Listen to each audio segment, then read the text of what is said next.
Hello everyone, आप सब कैसे हैं? मैं उम्मीद करता हूं कि बहुत अच्छे होंगे और अपनी पढ़ाई को बहुत अच्छे से कर रहे होंगे। मैं Akash Kumar वड़ाना ICT virtual classroom में आपका बहुत बहुत स्वागत करता हूं मेरे प्यारे बच्चों। और जैसा आपको पता है, 7th क्लास है और हम लोग देख रहे हैं चैप्टर नंबर 9 रेगिस्तान में जीवन की। जो आपके रेगिस्तान वाले जो क्षेत्र होते हैं उनमें किस प्रकार का जीवन होता है, कैसे लोग आपका सर्वाइवल होते हैं, कैसे लोग आपका सर्वाइव करते हैं, उस विषय में हम लोगों को इस लेक्चर के अंतर्गत आपका विस्तृत से एक एक करके स्टेप बाय स्टेप चीज़ों को पढ़ना है और स्टेप बाय स्टेप करके सारी चीज़ों को जानना है और हमको देखना है कि ये चीज़ें क्या हैं और किस प्रकार की हैं। तो आपको इन सभी को ध्यान रखना है और देखना है। तो ज़्यादा समय ना लेते हुए सीधा हम चलते हैं डिजिटल बोर्ड की तरफ। देखिए बच्चों, ध्यान दीजिए आप लोग कि जो आपका चैप्टर है उस चैप्टर में सबसे पहला जो आपका कंटेंट है उसको ध्यान दीजिए आप। और इसी में हम लोग जो है आपका बात करने वाले हैं कि रेगिस्तान में जो आपका जीवन है वो जीवन क्या है और किस प्रकार से उसमें लाइफ है। इस सब चीज़ों को हम लोग इस लेक्चर के अंतर्गत देखने वाले हैं। चैप्टर आपके सामने है और चैप्टर नंबर 9 है। इसको पढ़ सकते हैं, इसको समझ सकते हैं। इस चैप्टर को देखिए, अध्याय 5 में आप पढ़ चुके हैं कि पेड़ पौधे पशु एवं मनुष्य के लिए जल ही जीवन है। क्या कह रहे हैं कि जो आपके पेड़ पौधे हैं, मनुष्य हैं, इनके लिए क्या है? आपका जल ही आपका जीवन है।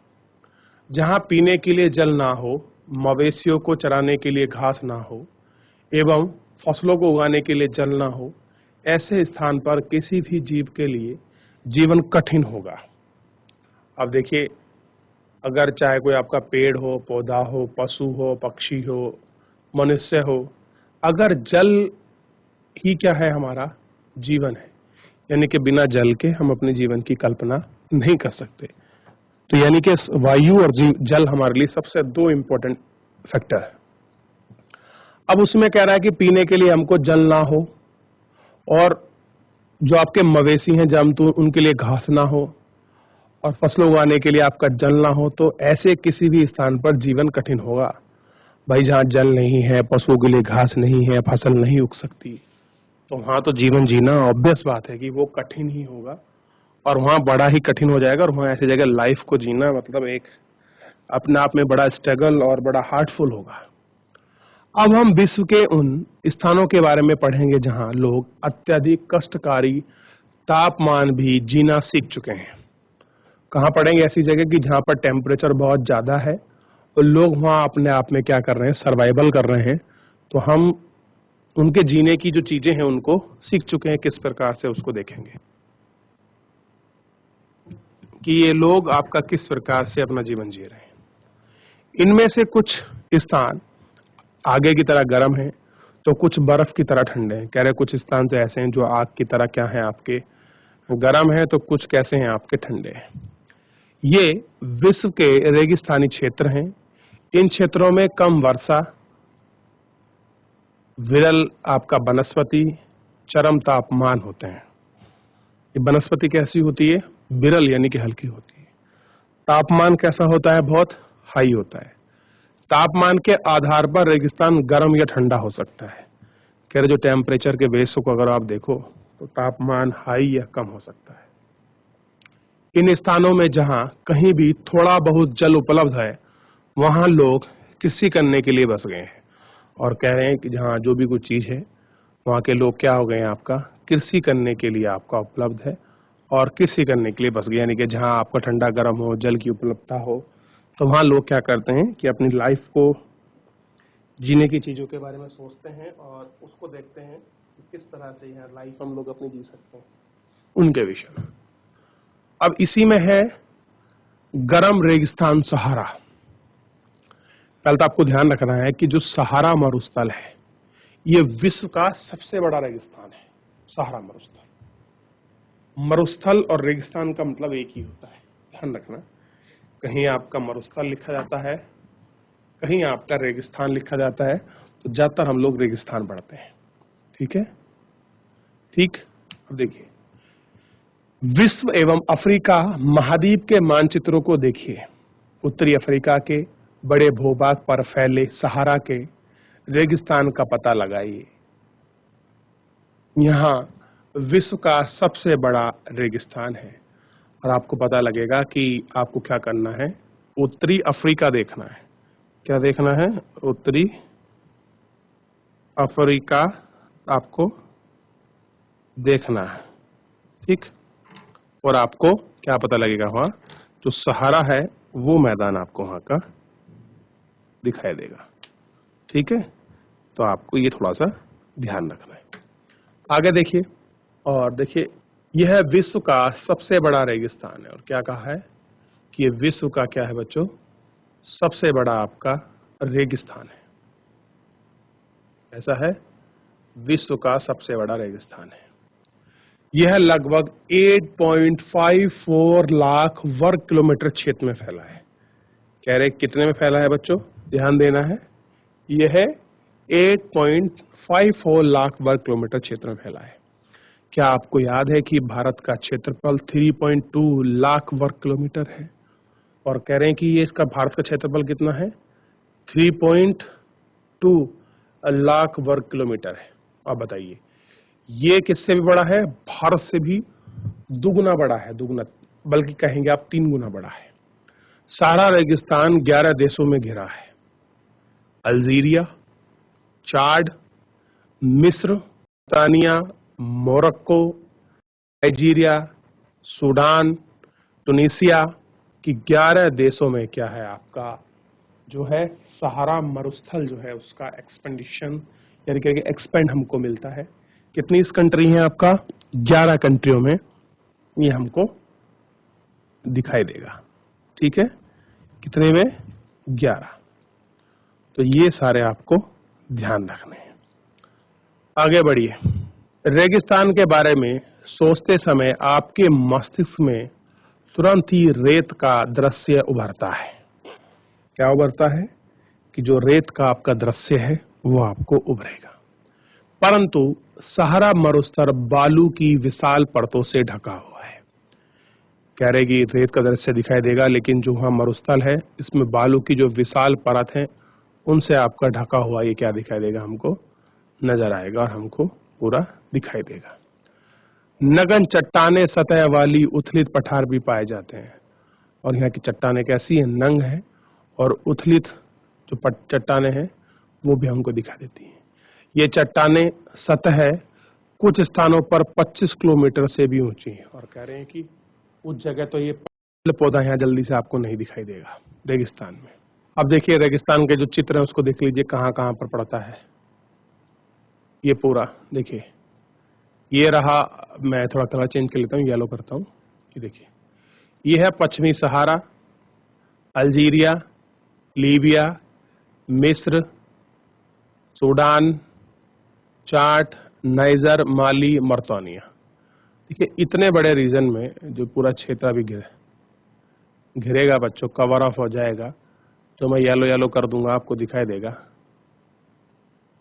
कि इतने बड़े रीजन में, इतने बड़े क्षेत्र में ये आपका क्या है? पूरे में फैला हुआ है, दिखाई दे रहा है। और कुछ पार्ट आपको ये भी दिखाई देगा। आप इसको देख लेंगे तो और अच्छे से आपको मिल जाएगा। ठीक, तो इतने बड़े भूभाग में क्या दिखाई देगा आपको? अफ्रीका का जो मरुस्थल है वो आपको दिखाई देगा। और इस मरुस्थल को आप लोग देख सकते हैं कि किस तरह से कितना बड़ा भू क्षेत्र है और भू वाला भाग है जहां पर ये आपका है। अब देखिए, जिस तरह ये इतने देशों में फैला है और इतने बड़े वर्ग किलोमीटर में इसका भाग है, आप इस भाग को समझ सकते हैं कि यहाँ कितनी ऐसी बंजर भूमि है जिसको हम लोग यूटिलाइज कर सकते थे, लेकिन पूरा रेत है। तो ये पूरा किसी जीरो आपके मेन्सलैंड में आता है। यहाँ बहुत कम लोग आपके निवास करते हैं इनमें, इसको भी हम लोग देखेंगे। और जो इसकी जलवायु है उस पर हम लोग बात कर लेते हैं कि यहाँ की जो आपकी क्लाइमेट है उसका क्लाइमेटिकल जो आप कंडीशन है वो कैसी है। देखिए, सहारा रेगिस्तान की जलवायु अत्यधिक गर्म और शुष्क है। कैसी है? गर्म और शुष्क। शुष्क जानते हो बच्चों क्या होता है? शुष्क वो होता है कि बिल्कुल आप देखेंगे इस जगह पर जाकर आपको, जैसे गर्मी होती है ना, एक गर्मी में चुभन सी होती है, बिल्कुल दम घोटने वाली, कि आग अगर आप पानी को ले जाएंगे तो वो भी वेपराइज होकर बहुत जल्दी उड़ जाएगा। ठीक है, इस तरह की यहाँ चीजें दिखाई देती है। यहाँ की वर्षा ऋतु अल्पकाल के लिए होती है, और कह रहे जो वर्षा ऋतु होती है वो कैसी होती है? अल्पकाल के लिए, यानी कि बस कुछ ही समय के लिए होती है।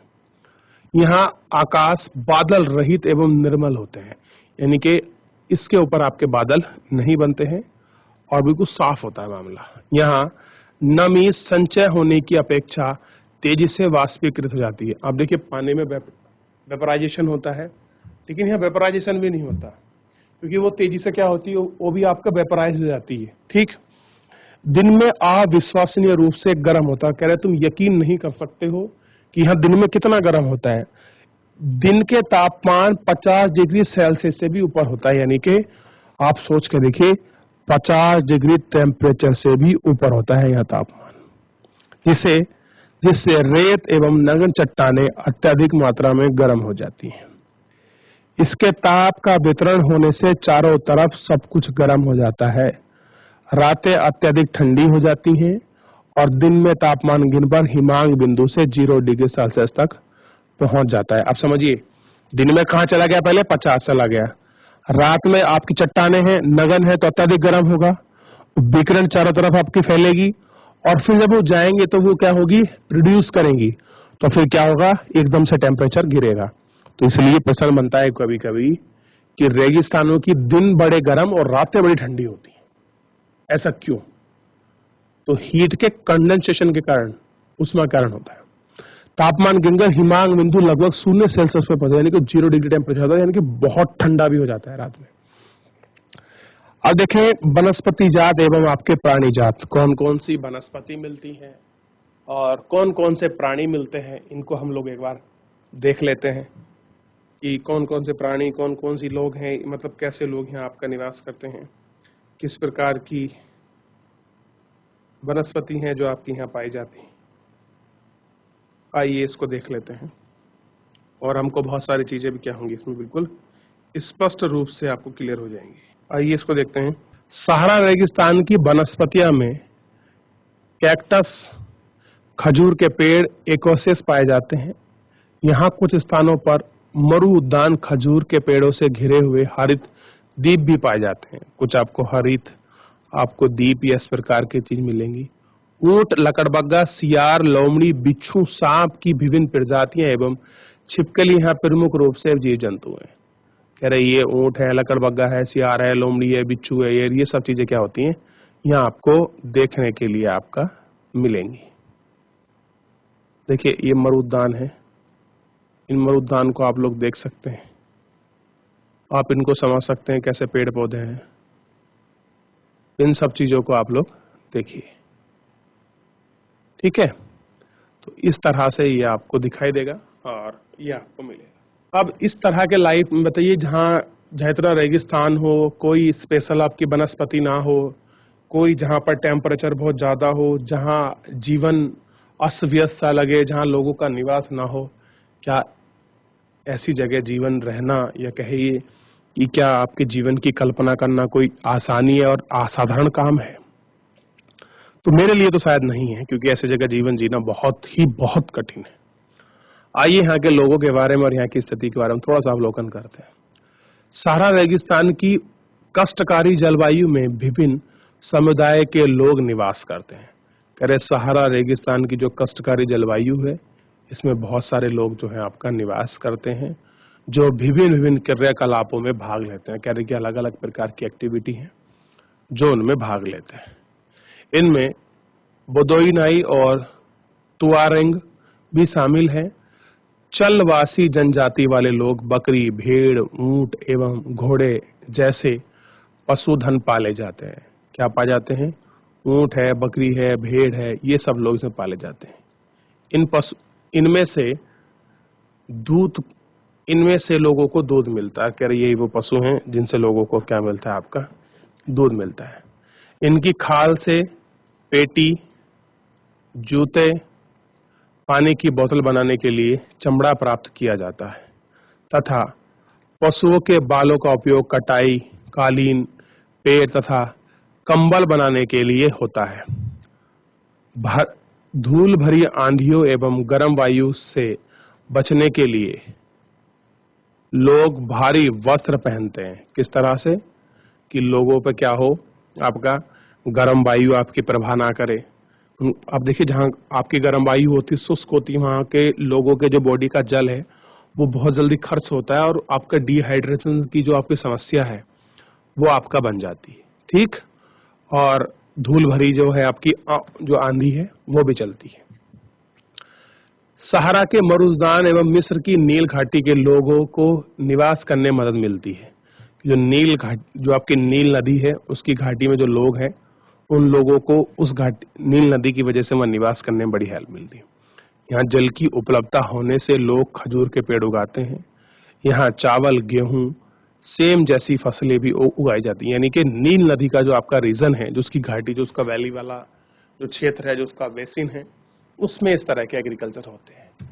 मिस्र में उगाए जाने वाली कपास पूरे विश्व में फेमस है। यानी कि जो मिस्र की जो आपकी कॉटन है, जो कपास है, वो कहाँ है, आपकी पूरे वर्ल्ड फेमस है। तेल की खोज संपूर्ण विश्व में सर्वाधिक मांग वाले हैं। इस उत्पाद का अल्जीरिया, लीबिया एवं मिस्र में होने के कारण रेगिस्तान में तेजी से परिवर्तन आया है। अब देखिए रेगिस्तान में क्या मिला हमें, खनिज तेल, रिसोर्स मिले, और खनिज तेल मिलने की वजह से इस आपके रेगिस्तान में तो बहुत जल्दी, बहुत तेजी से यहाँ क्या आ रहा है, आपका परिवर्तन, यानी कि चेंजेस आ रहे हैं। इस क्षेत्र में प्राप्त अन्य महत्वपूर्ण खनिजों में लोहा, फास्फोरस, मैंगनीज तथा यूरेनियम शामिल है। क्या शामिल है, यूरेनियम शामिल है। अब इस रेगिस्तान में तेल तो मिलता ही है, लोहा मिल रहा है, फास्फोरस मिल रहा है, मैंगनीज मिल रहा है और यूरेनियम भी अच्छी खासी मात्रा में मिल रहा है। तो यानी कि ये सारे ऐसे तत्व हैं, या कह सकते हैं ये सारे ऐसे पदार्थ हैं जो उनको मिल रहे हैं। सहारा की संस्कृति, जीवन शैली में भी परिवर्तन आया है, और सहारा का जो जिस तरह की संस्कृति है, वहाँ का जीवन शैली है, उसमें भी क्या आया, आपका परिवर्तन आया। आज यहाँ मस्जिदों से ऊंचे कांच की खिड़की वाले भवन और ऊंट के प्राचीन मार्ग के स्थान पर सुपर मार्ग बने। पहले यहाँ मस्जिदें थी सबसे ऊंची, और वहाँ कांच वाली खिड़कियां हैं, और ऊंट के जो पहले मार्ग चलते थे, ऊंट की जगह बहुत बढ़िया सुपर हाईवेज बने हैं। नमक के व्यापार में ऊंटों के स्थान पर ट्रक ले आए हैं। तुरंग लोग विदेश पर्यटन के लिए मार्गदर्शक का काम करते हैं। अब जो वहाँ की जनजाति थी तुआरेग, ये क्या हो गई है, अब आपका टूरिस्ट गाइड हो गए हैं। आज अनेक चलवासी जनजाति के लोग शहरी जीवन की ओर जा रहे हैं, जहां तेल एवं गैस के कार्यों में नौकरी ढूंढते हैं, और कह रहे हैं कि आज यहाँ के चलवासी लोग हैं वो शहरों में इस तरफ निकल रहे हैं ताकि उनको इस क्षेत्र में आपकी नौकरी, यानी कि आपका रोजगार मिल सके। इस तरह की उनके प्रयास है। तो मुझे बताइए बच्चों, क्या रेगिस्तान का पहला वाला जीवन रह गया है? आपने अगर 1990 के दुबई को देखा हो और आज की दुबई को देखिए, अबू धाबी को देखिए, बगदाद को देखिए, बड़ा चेंज है इनमें। सऊदी अरब जो आपकी गल्फ कंट्री हैं, या आप कह सकते हैं जो आपके रेगिस्तान वाले रीजन हैं, ये पहले इनकी हालत बड़ी खस्ता थी, लेकिन जब से यहाँ खनिज आपकी चीजें निकलने लग गई हैं, तब से आप समझ सकते हैं कि पूरा स्ट्रक्चर जो है वो आपका चेंज हो गया है, और ये मान लीजिए कि सारी चीजें ही आपकी बदल गई हैं। ठीक है, तो ये एक बड़ा अपने आप में बदलाव है, और ये बहुत बड़ा बदलाव आप इसको मान सकते हैं। ठीक, चलिए आगे देखते हैं, और बहुत सारी चीजें हैं जिन पे हम लोगों को विचार करना है। ठीक है, और आपका देखना है। अब देखिए, ठंडा रेगिस्तान लद्दाख। जम्मू एवं कश्मीर के पूर्व में भरत हिमालय में स्थित लद्दाख एक ठंडा रेगिस्तान है। इसके उत्तर में काराकेस पर्वत श्रृंखला श्रेणी एवं लद्दाख में जास्कर पर्वत है। अब हम लद्दाख की बात करें थोड़ा सा कि लद्दाख में भी एक रेगिस्तान मिलता है। देखिए जम्मू कश्मीर राज्य में स्थित है। देखिए जम्मू और कश्मीर के राज्य हैं और पूर्वी हिमालय जो है ईस्टर्न पार्ट है, वहाँ लद्दाख है और ठंडा रेगिस्तान है। कैसा है बच्चों? ठंडा आपका रेगिस्तान है। तो आपको समझना चाहिए क्या है, ये आपका ठंडा रेगिस्तान है। आगे की तरफ बढ़िए थोड़ा सा। इसके उत्तर में क्या है? आपकी कराकोरम आपकी पर्वत श्रेणी है और दक्षिण में आपका क्या है? जास्कर पर्वत स्थित है। लद्दाख से होकर अनेक नदियां बहती हैं जिसमें सिंधु नदी प्रमुख है। ये नदियां अपनी गहरी घाटियों में यानी कि महाखंड यानी कि गॉर्ज बनाती हुई लद्दाख में अनेक हिमनद जैसे मैग्री हिमनद हैं। यानी कि इस जो आपका पठार है, इससे जो आपका लद्दाख का पठार है, इससे बहुत सारी जो आपकी नदी हैं वो आपके निकलती हैं। उसी में एक इम्पोर्टेंट नदी बताई है हमने, सिंधु नदी। और कह रही है ये जो अपना गॉर्ज है, इस गॉर्ज का निर्माण करती हैं। गॉर्ज मतलब होता है गड्ढा, गर्त बनाती हैं और बहुत सारी अनेक ऐसी हिमनद हैं जो इसमें बहते हैं। अब आपको पता होगा, देखिए इसमें लिखा है शब्द की उत्पत्ति। लद्दाख शब्द को दो शब्द से बनाया। ला का अर्थ होता है पर्वतीय दर्रा और दाग का अर्थ होता है देश, यानी कि पर्वतीय दर्रा का देश, यानी कि इसका मतलब हो गया लद्दाख। लद्दाख की ऊंचाई कारगिल से लगभग 3000 मीटर से लेकर कराकोरम में 8000 मीटर से भी अधिक पाई जाती है। यानी कि कारगिल की हाइट से भी ज्यादा हाइट किसकी है? आपकी लद्दाख की है, क्योंकि एक टॉप मोस्ट पीक है कराकोरम। तो कहाँ मिलती है? उत्तर में। और दक्षिण में कौन सी देखी थी हमने? जास्कर, इसके नीचे होगी। तो इतनी इसकी हाइट है, मिनिमम मैक्सिमम दोनों हमने देख लिया है। अधिक ऊंचाई के कारण यहाँ की जलवायु अत्यधिक शीतल और शुष्क है। कैसी है? शीतल यानी कि ठंडी है, और शुष्क का मतलब आप देख सकते हैं कि कैसी बिल्कुल बहुत ड्राई होती है। वहां अगर आप उंगली बाहर निकाल दो तो आपकी उंगली को सकोड़ देगी, ऐसी होती है। इसी ऊंचाई पर वायु परत पतली होती है, और कह रहे कि इतनी हाइट पर जो वायु की स्ट्रेंथ है वो कैसी होती है? आपकी पतली होती है, यानी कि वायु कैसी होगी? वहां विरल होगी, जिससे सूर्य की गर्मी अत्यधिक तीव्रता महसूस करती है। और यही कारण है कि जो सूर्य की गर्मी है वो अधिक महसूस होती है। ग्रीष्म ऋतु के दिनों में तापमान 0 सेल्सियस से कुछ अधिक होता है एवं रात में तापमान 0 से 30 सेल्सियस के नीचे चला जाता है। शीत ऋतु में यह बर्फीला ठंडा हो जाता है। तापमान लगभग हर समय 40 डिग्री से नीचे रहता है, और कह रहे हैं जो टेम्परेचर है वो 40 डिग्री से हमेशा आपका नीचे बना रहता है। क्योंकि यहाँ हिमालय की वृष्टि छाया क्षेत्र में स्थित है, और कह रहे हैं जो हिमालय का आपका वृष्टि वाला क्षेत्र है वो हमेशा देखने के लिए मिलता है, और जो वृष्टि वाला रीजन है वो भी क्या है आपका पाया जाता है। ठीक है, ये थोड़ा सा ध्यान रखना। यह वर्षा बहुत कम होती है, और कह रहे हैं यहाँ पर जो वर्षा है वो कैसी होती है? आपका बहुत कम होती है। मुश्किल से 10 सेंटीमीटर प्रतिवर्ष, यानी कि लद्दाख में 10 सेंटीमीटर भी वर्षा प्रतिवर्ष नहीं होती। यानी कि अगर प्रश्न बन जाए कि भारत का ऐसा कौन सा स्थान है जहां पर वर्षा नहीं होती, तो आप कहेंगे लेह, यानी कि लद्दाख ऐसा पॉइंट है जहां वर्षा, यानी कि भारत का जो रेगिस्तान है उसमें वर्षा होती है, और किससे होती है? लद्दाख से ज्यादा होती है। ये आपको ध्यान रखना है। ठीक, यह क्षेत्र बर्फीली हवाओं और तेज से चलने वाले सूर्य ताप का अनुभव करता है।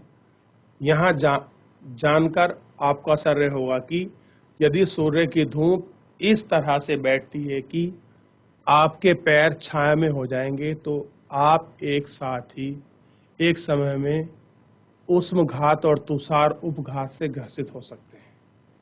कैसे हो सकते हैं? आपका पैर अगर छाया में हो तो एक समय में आपको ठंडा गर्म दोनों चीजें जो आप देख सकते हैं, 2 ऋतु आपको मिल जाएंगी। छाया में है तो आपको तुषार रूप में मिलेगा, और गर्म में है तो आपको हीट मिलेगी, टेम्परेचर, क्योंकि ऊपर से सूर्य किरण आ रही होगी, नीचे से आपको ठंडे का जो अनुभव है वो आपको हो रहा होगा। ठीक है, आगे देखिए, बात कर रहे हैं यहाँ की वनस्पति जात और आपकी प्राणी जात की, कि यहाँ की वनस्पति कैसी हैं, यहाँ की वेजिटेशन, यहाँ की क्लाइमेट की स्थिति आप लोग देख चुके हैं, कौन कौन जीव निवास करते हैं, किस तरह के पेड़ पौधे पाए जाते हैं, इसको देखने की आवश्यकता है कि कौन कौन से पेड़ पौधे हैं, किस तरह के, इन सबको देखने की आवश्यकता है और इन सबको जानने की भी आवश्यकता है। यहाँ उच्च शुष्कता के कारण वनस्पति विरल है। यहाँ जानवरों के चरने के लिए कहीं कहीं पर ही घास की छोटी झोपड़ियाँ मिलती हैं। घाटी में सरपात यानी कि विल्लो, पावर में उपवन देखे जाते हैं। ग्रीष्म ऋतु में सेब, खुबानी, अखरोट जैसे पेड़ पल्लवित होते हैं। लद्दाख में पक्षियों की विभिन्न प्रजाति नजर आती हैं। इनमें थे राइवन, रेड स्टेट, आपका तिब्बती सोनोकॉक, रेवन एवं हूप यहाँ पे पाए जाने वाले सामान्य पक्षी हैं।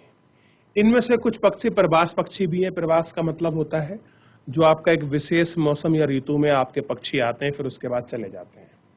लद्दाख के पशुओं में जंगली बकरा, जंगली भेड़, याक, एक विशेष प्रकार के कुत्ते आदि पाए जाते हैं।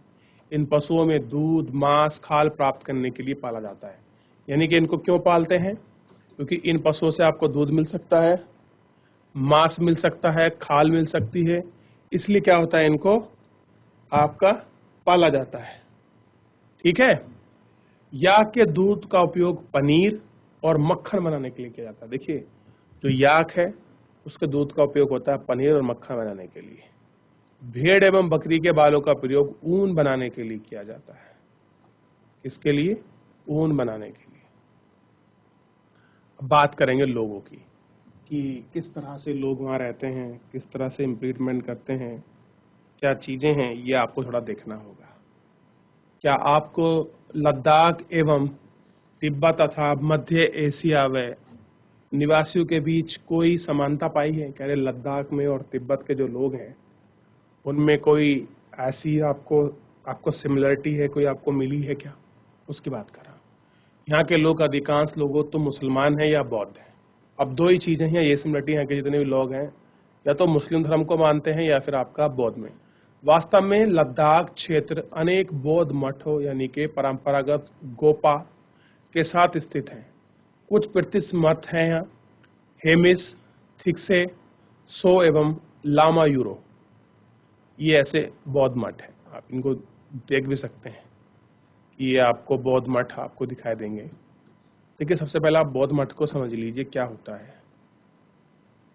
कह रहे हैं जो आपके बौद्धावलंबी हैं, यानी कि जिस तरह से हिंदू, मुस्लिम, क्रिश्चियन हैं, तो ऐसे ही एक धर्म है जिसको बोलते हैं बौद्ध धर्म। तो बौद्ध धर्म को मानने वाले जो लोग हैं वो आपका जम्मू कश्मीर, हिमाचल, उत्तराखंड, सिक्किम, अरुणाचल, नागालैंड, मिजोरम, ठीक इन क्षेत्रों में बहुत पाए जाते हैं, यानी कि जो भी आपके पर्वतीय रीजन है। तो इनके कुछ मठ होते हैं। मठ मतलब आप आम भाषा में इसे मंदिर कह सकते हैं इनका। अगर आपको समझाने की बात करूं तो मठ क्या होते हैं? इनके मंदिर होते हैं। तो वो क्या करते हैं, उन मठों में, उन मंदिरों में ये अपना निवास करते हैं और अपना बसेरा बनाते हैं, ताकि जिससे ये वहाँ अपना जीवन गुजर है ये लोग वहाँ करते हैं, अपनी पूजा पाठ करते हैं। जो इनके बौद्धावलंबी हैं, जो इनके शिक्षक हैं, जो विद्यार्थी हैं, जो अनुयायी हैं, वो लोग यहाँ रहकर अपना जीवन यापन अपना करते हैं।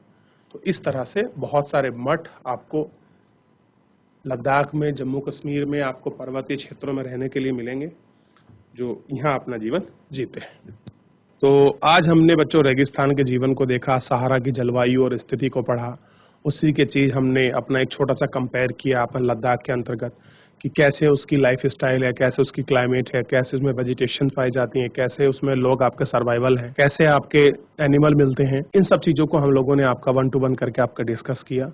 जो भी चीज़ें हम लोग कुछ आपकी जो आपकी रिमेनिंग चीज़ें हैं उनको हम नेक्स्ट लेक्चर में लेंगे। तो मैं उम्मीद करूँगा कि मेरे जितने मेरे स्टूडेंट्स हैं आप लोग घर पे जाएंगे, उन सबको रिवीजन करेंगे अपने चैप्टर्स को, और कोई भी आपका डाउट्स है, कोई क्वेरी होगी तो आप मुझसे नेक्स्ट लेक्चर में आप लोग अपना कंटिन्यू कर सकते हैं। Thank you so much.